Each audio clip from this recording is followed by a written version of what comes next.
Благодарам, председателка. Почитуван заменик министер, почитувани колеги и колешки пратеници, јавност, медиуми. Денес би сакала да се осврнам на еден дел од предлог буџетот на Република Македонија за 2026 година, и тоа за најчувствителниот, но и највредниот дел од овој предлог буџет, делот кој се однесува на социјалната заштита и поддршката на нашите граѓани. И ова не се само бројки во табела, туку приказна за луѓе кои секојдневно се борат со предизвици, за семејствата што очекуваат поддршка и за сите оние на кои државата им е единствена потпора. Како пратеничка црв стојам за оваа буџетска рамка, затоа што ја гледам незината човечка димензија. Во неа е содржана политиката на грижа, солидарност и почит кон достоинството на секој човек. Предлог буџетот за 26-та година обезбедува средства за социјална заштита и поддршка на ранливите категории, децата, лицата со попреченост, самохраните родители, старите лица и сите кои се соочуваат со сиромаштија и социјална исклученост. Особено значајно е што се продолжува со политиките кои не само што обезбедуваат финансиска помош, туку и потикнуваат активна вклученост и достоинствен живот. Тоа е вистинската цел на секоја социјална мерка, не само помош, туку и можност за напредок. Предлог буџетот што денес го разгледуваме е доказ дека државата ја има и обврската да стои зад своите граѓани, и затоа сметам дека овој дел од буџетот не е само трошок, туку е инвестиција во луѓето, во општествената стабилност и во хуманоста што ја дефинира нашата заедница. Нашата цел не е само да распределиме средства, туку да создадеме систем кој ќе им служи на граѓаните со почит и достоинство. Би сакала да се осврнам на неколку сегменти на предлог буџетот низ бројки. Со буџетот се обезбедува редовна исплата на платите и пензиите, како и континуирана социјална заштита. Средствата за социјална заштита се проектирани на 206,3 милијарди денари, што е раст од 6,7%. Платите изнесуваат 52,6 милијарди денари или 7% повеќе во однос на оваа година, во која е опфатено зголемување на платите со пораст на минималната плата.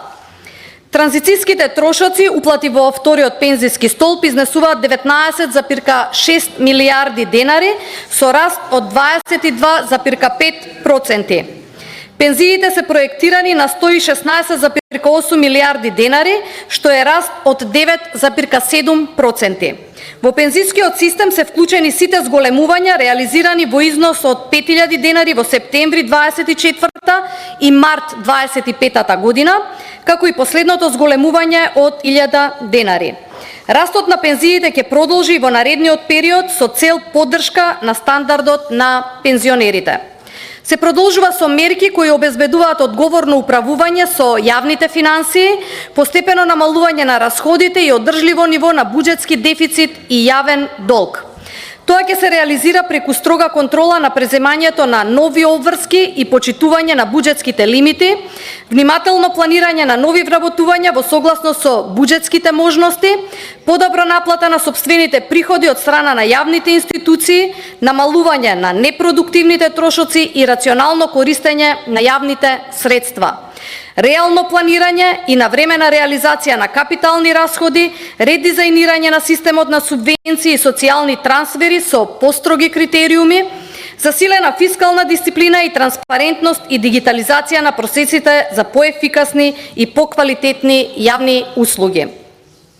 Од сето ова може да се заклучи дека со овој предлог буџет за 26-та година секако ќе има засилена фискална дисциплина, затоа што се воведуваат јасни правила за користење на буџетските средства и ограничување на ненаменското трошење, поголема ефикасност во капиталните инвестиции, бидејќи со пропишани минимални проценти на реализација по квартали, се практикува навремена реализација на проектите.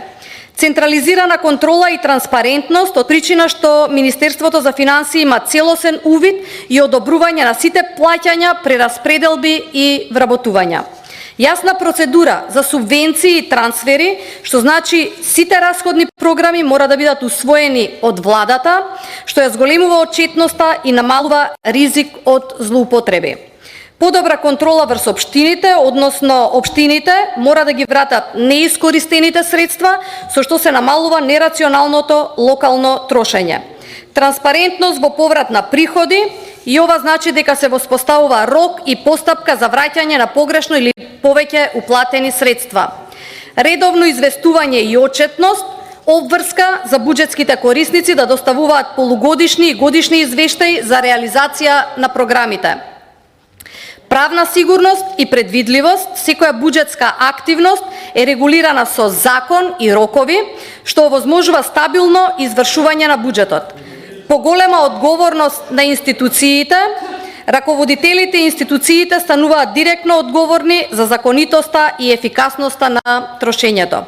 Буџетските приоритети се усмерени кон решавање на актуелни предизвици и создавање услови за одржлив раст, што може да го поттикне економскиот развој и да го подобри квалитетот на животот на граѓаните. Затоа предлагам навистина да го поддржиме овој предлог буџет за 26-та година, заради тоа што е развоен. Ви благодарам.